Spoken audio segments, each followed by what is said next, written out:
Makanan yang kita makan tidak selamanya berguna bagi tubuh. Di dalam tubuh kita terdapat organ-organ tubuh yang sangat berperan penting dalam proses pencernaan, di mana antara organ yang satu dengan yang lainnya saling berkaitan. Jika ada salah satu organ yang mengalami gangguan, maka sistem pencernaan di dalam tubuh manusia tidak akan berlangsung secara optimal.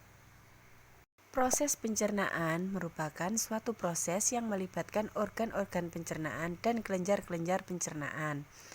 Antara proses dan organ-organ serta kelenjarnya merupakan kesatuan sistem pencernaan.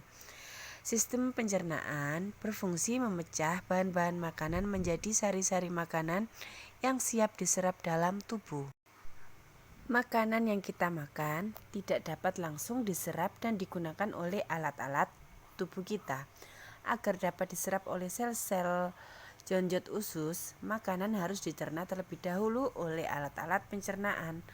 Organ-organ yang membentuk saluran pencernaan terdiri dari: pertama ada mulut.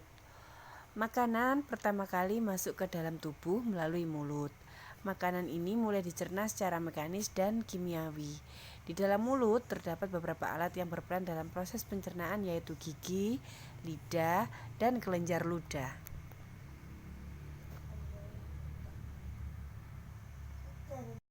Setelah proses mengunyah makanan dalam mulut, selanjutnya makanan masuk ke dalam kerongkongan, di mana kerongkongan adalah saluran yang menghubungkan mulut dengan lambung. Di dalam kerongkongan terjadi gerakan peristaltik, yaitu gerakan meremas yang dilakukan oleh kerongkongan untuk mendorong makanan masuk ke dalam lambung.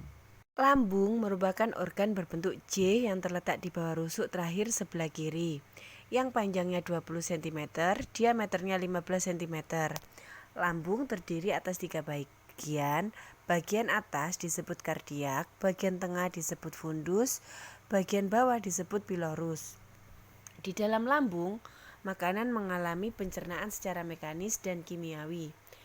Pencernaan mekanis dilakukan oleh dinding atau otot lambung yang meremas dan mengaduk makanan.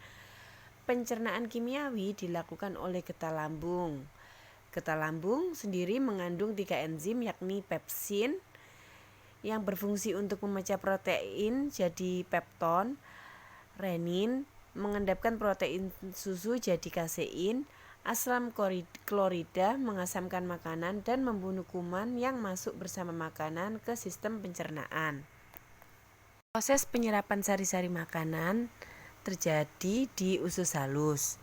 Usus halus merupakan saluran berkelok-kelok yang panjangnya sekitar 6-8 meter, lebarnya 25 mm dengan banyak limpatan yang disebut villi atau jonjot-jonjot usus. Villi ini berfungsi memperluas permukaan usus halus yang berpengaruh terhadap proses penyerapan makanan. Usus halus terbagi menjadi 3 bagian, yaitu pertama duodenum atau biasa disebut usus 12 jari. Kedua ada jejunum, usus kosong, ileum, usus penyerapan. Bahan-bahan yang tidak dapat diserap di usus halus akan didorong menuju usus besar atau kolon. Usus besar atau kolon memiliki panjang lebih kurang 1 meter. Di antara usus halus dan usus besar terdapat usus buntu. Pada ujung usus buntu terdapat tonjolan kecil yang disebut umbai cacing yang berisi massa sel darah putih yang berperan dalam imunitas. Yat-yat sisa di dalam usus besar ini didorong ke bagian belakang dengan gerakan peristaltik. Yat-yat sisa berada dalam usus besar selama 1-4 hari.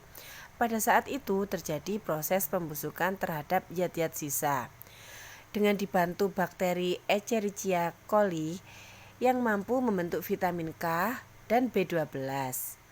Selanjutnya dengan gerakan peristaltik, yat-yat sisa ini terdorong sedikit demi sedikit ke saluran akhir dari pencernaan, yaitu rektum, dan akhirnya keluar dengan proses defekasi melewati anus. Anus adalah ujung saluran gastrointestinal. Saat rektum penuh, tubuh Anda akan merasakan keinginan untuk buang air besar. Jadi fungsi anus adalah untuk mengeluarkan feses dari saluran pencernaan.